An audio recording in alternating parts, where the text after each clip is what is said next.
Each year, the auto industry reinvents itself in search of new ways to attract car buyers. This year, there are some new innovations that just might lure you to the dealership. James Bell is at the Detroit Auto Show to show us some of his favorites. And James, thank you very much for being with us today. Pleasure's all mine. Thank you. Hey, all right. Last year, 2014, a great big year for car sales and for truck sales. What's behind that increase and what do you expect for 2015? Yeah, you're right. 2014 was fantastic. In fact, when we get the final numbers in on sales from around the industry, I think we're going to see pretty close to 17 million, which would be the second highest total in the history of the business. A lot of analysts are saying it's going to even get more than that for 2015. So we're seeing a lot of energy, a lot of optimism, a lot of positive vibes here in Detroit, and some really cool vehicles to kind of follow up on that. And I think one of the reasons we've seen this kind of bump in sales is because a lot of households have now got their personal business and their budgets back in order, been holding off, maybe keeping putting an extra set of brakes or tires on the old car, now coming back in the showroom and saying, wow, cars today are much more fuel efficient than I expected. Even big SUVs and pickup trucks, connected. I mean, all of GM's vehicles have Wi-Fi connectivity by the end of this year. Great technology, great style, great design. It's just a really exciting time to be back in the market.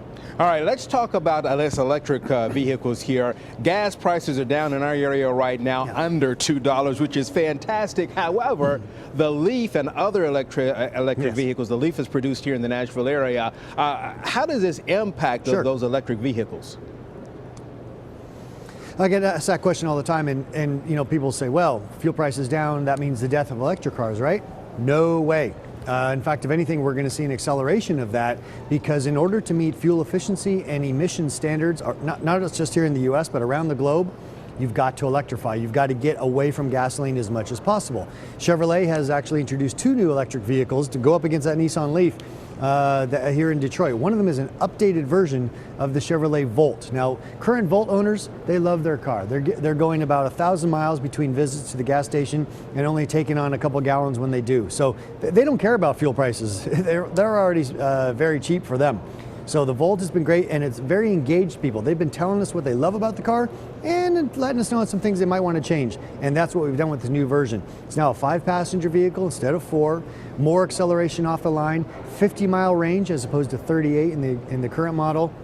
A much more aggressive sort of aerodynamic look on the outside. We think it's going to be a great option for so many American families. Now, the one that's really exciting, and I hate to tell this to your Nissan Leaf builders out there, but we might have them here. Tesla has actually been talking about how they're going to do an affordable 200-mile range plug-in electric vehicle. No gasoline whatsoever, all electric, like your Leaf, which does about 100 miles on a charge. So Tesla seemed to be the first to it. Well, guess what? It's going to be Chevrolet. We introduced the Bolt, and that's a Bolt with a B. This is a 5-door, 5-passenger, small crossover vehicle. Has 200 miles on one charge of range, about $30,000 when it goes on sale later next year. It's really been shot a big bullet across the bow of Tesla, and we think it's going to do great work for Chevrolet. That is very huge right there. Also, if you will, got a couple of cars and trucks nearby. If you will quickly highlight a couple of those, especially that big truck there behind you. Oh, sure. Well, this is the Colorado. It was introduced at the Detroit show here last year. It's now gone on sale. It's starting to get into showrooms. It's running about 9-day supply. And just so you know, healthy supply is considered 60 days. So this thing is flying off the shelves. And the other one here, this is the Buick Cascada. This is a brand new 4-seat, turbocharged, convertible vehicle, really designed to kind of shake up what people's perception of Buick is. When you see one of these on the road in your neighborhood, you're going to assume one of your neighbors just bought themselves a new German luxury car. No, it's a Buick. All right, James, thank you very much. I'm salivating already. Thank you so very much for being with us from Detroit today. You can check out these at a dealer near you.